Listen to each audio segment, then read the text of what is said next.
Magnus Carlsen recently played unbelievably bad opening moves, and yet he managed to beat his opponent in only 21 moves. Can you believe this? If you cannot, just watch this video till the end. Magnus Carlsen, as known as one of the best in the history of the game, played recently in Title Tuesday Blitz games online, and in the second round of Title Tuesday, he was paired against the Fide Master, which is quite a strong player in chess, and he started the game with knight to h3.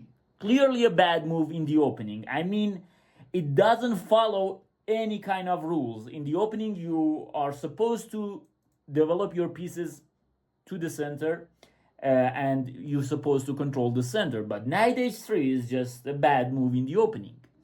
I don't know what Carlsen wants to say with this kind of moves. Is he going into disrespect mode, and by this way he wants to put pressure on his opponents? This is one scenario. Another scenario can be that he wants to challenge himself. He wants to get into bad positions and play those positions. The third scenario, maybe he wants to just play openings. He wants to play some kind of strange openings and to get out of the theory.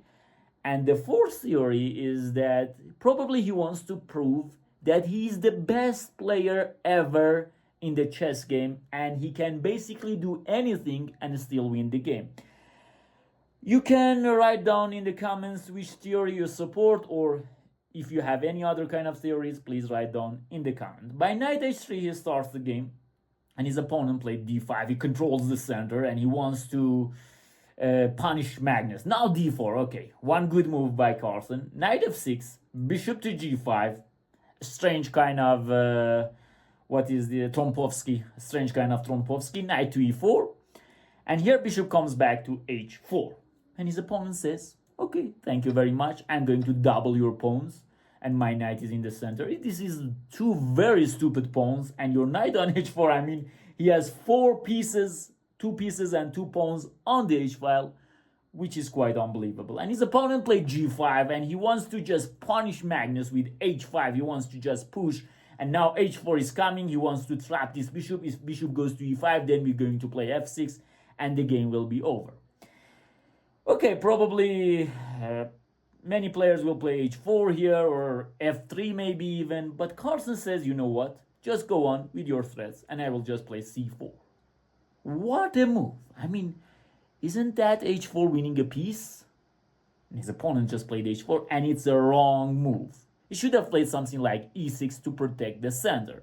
And h4 is a wrong move, and Carlsen plays bishop e5 and says, please push your pawns. And after f6, next moves by Magnus Carlsen are phenomenal and are out of my understanding. He just plays c takes d5. He sacrificed the piece. And after f takes e5, maybe you suppose you predict something like d takes e5 or something else, but he just plays bishop to g2.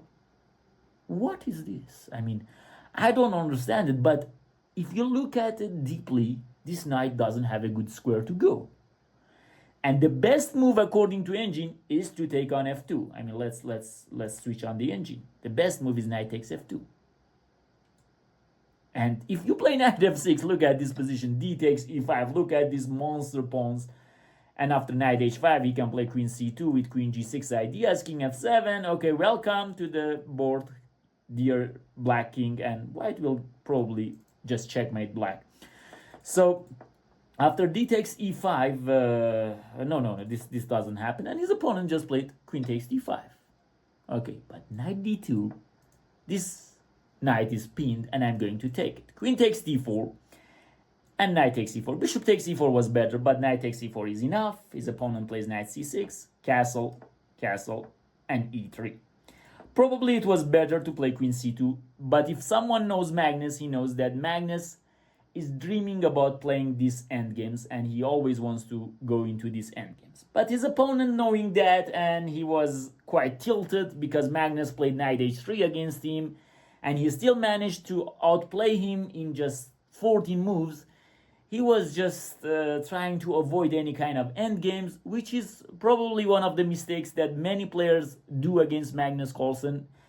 Sometimes we can call it the Magnus effect. You are not going to play the best moves because you know that probably Magnus is going to play very good in the end game, and you say, okay, I'm not going into this end game, I'm going to prevent the queen exchange or things like this, and after that Magnus will probably improve his position. Now his opponent plays queen takes b2, which is quite a big blunder. Queen takes d1, rook takes d1, rook takes d1. I know that this is a very, very bad position to play, but still it's a opposite color bishop. Rook d8 comes, and black can play e4, even sacrificing this pawn, playing e4, and after that black is going to initiate b3, rook d2, but this is easier to be said than done. This is obviously very hard to play this kind of moves, especially against Magnus. This player, I mean, a Fide Master with 2669 is a very strong chess player, and he can manage to play these moves, but against Magnus, it's very hard to play chess. I mean, it's very hard. And queen takes b2, and now Magnus plays queen g4, check. King has to go to b8. If rook d7, just knight c5 is over, rook fd1 is over, it's over. King b8, rook a b1, okay, welcome to this side, dear black king, and it's over, basically it's over. He plays queen a3 to prevent knight c5, something like this. Here, everything wins, especially rook takes b7 can finish the game in a style, and after that, rook check, and after here, knight to f6, a brilliant move. And after this, queen a6, queen e4, white is just going to checkmate black. This is over. Knight, rook d6, knight d8, and now it's clear why knight went to f6, because now if you play rook e6, there is knight takes e7, checkmate, and whatever you do, you are going to lose this game. So it was a very, very classy way to finish the game, but Carlsen decides to play just rook fc1. I'm going to take this guy. What are you going to do? You should have played e6.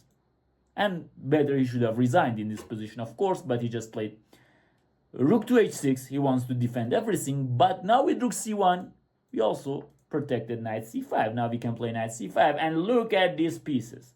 Can you imagine that this position arrived after 18 moves by playing first move knight h3? Who can predict that? b6 and knight d7 check. And after king b7, white just simply played knight takes e5.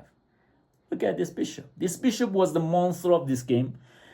At least we can learn that from Magnus, that we use our fianchetto bishop like this when our opponent goes into queenside castle.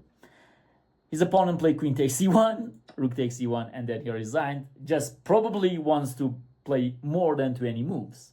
It's really humiliating for all of the chess players, not for this guy. I mean, for everyone, that Magnus plays like this. In the previous video, we saw that Magnus played knight a6 in the first opening move. In the third round, he played f6. I guess against d4, he played f6.